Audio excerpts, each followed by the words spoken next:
ఓం నమో వెంకటేశాయ.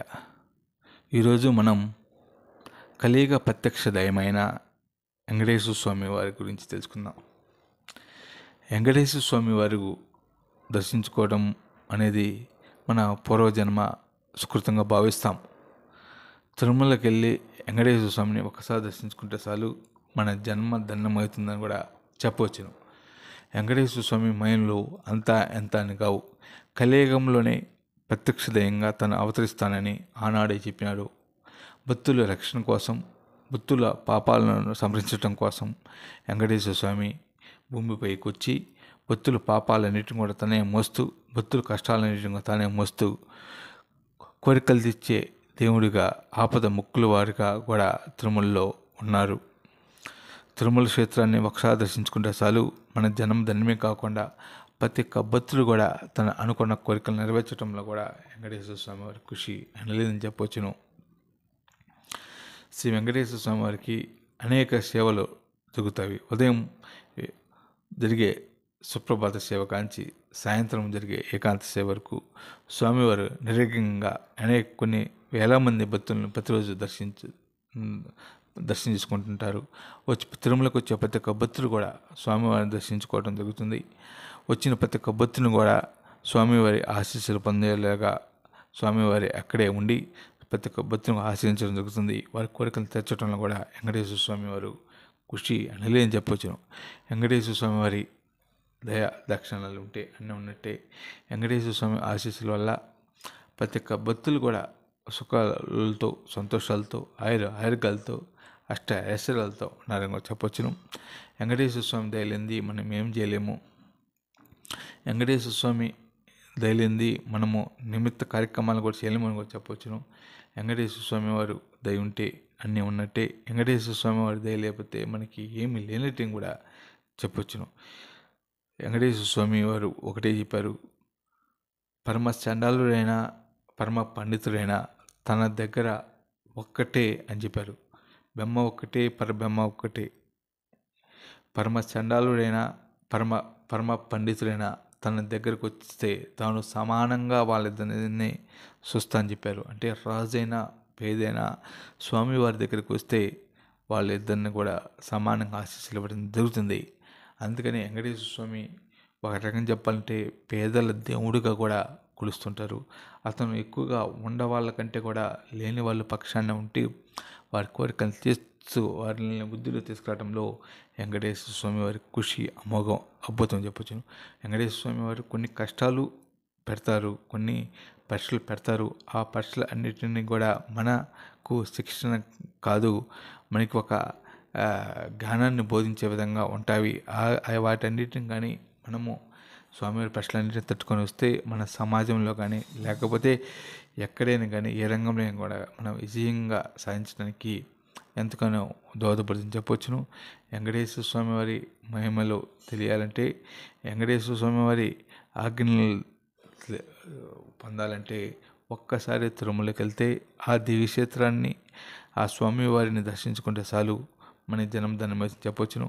వెంకటేశ్వర స్వామి తిరుమలలో ఒక ఎకరం కాదు, స్వయంగా వెంకటేశ్వర స్వామి అక్కడ ఉన్నాడు.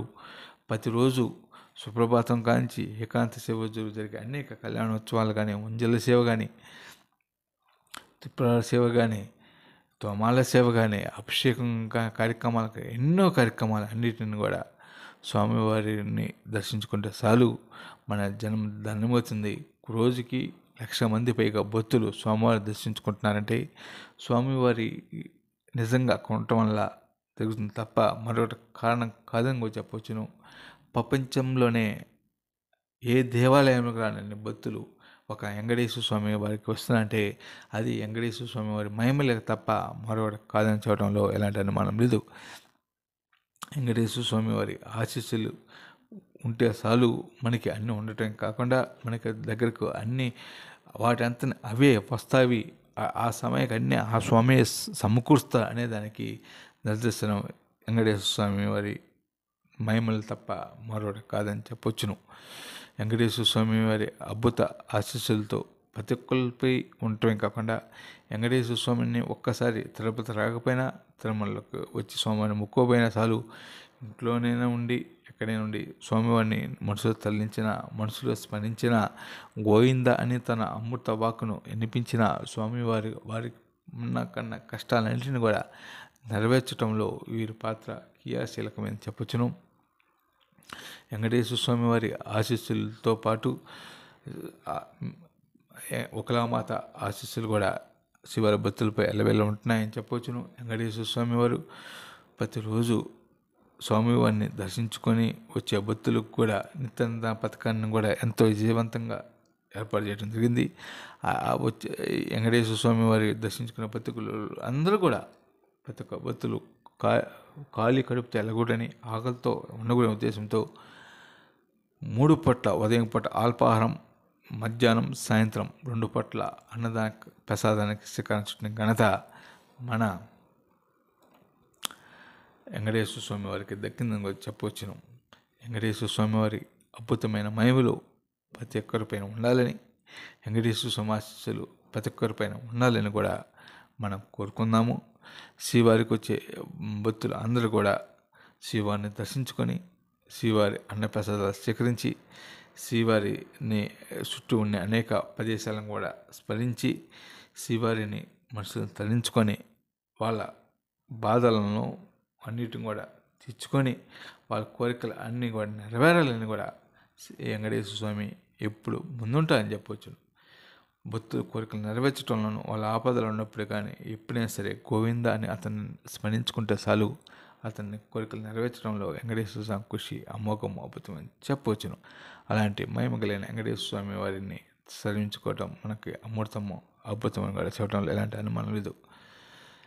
స్వామివారి ఆశీస్సులు, వెంకటేశ్వర స్వామి వారి మహిమలు అందరిపైన ఉండాలని, శ్రీవారి ఆశీస్సుల వల్ల ప్రతి ఒక్కరు కూడా ఆరోగ్యాలతో, అష్టైశ్వర్యాలతో, శ్రీ సంపదలతో మెలగాలని కూడా శ్రీవారి ఆశీస్సులతో రాష్ట్రం కానీ దేశంలో ప్రజలందరూ కూడా సుఖ సంతోషాలతో సుభిష్టంగా ఉండాలని కూడా మనస్ఫూర్తిగా కోరుకుందాం.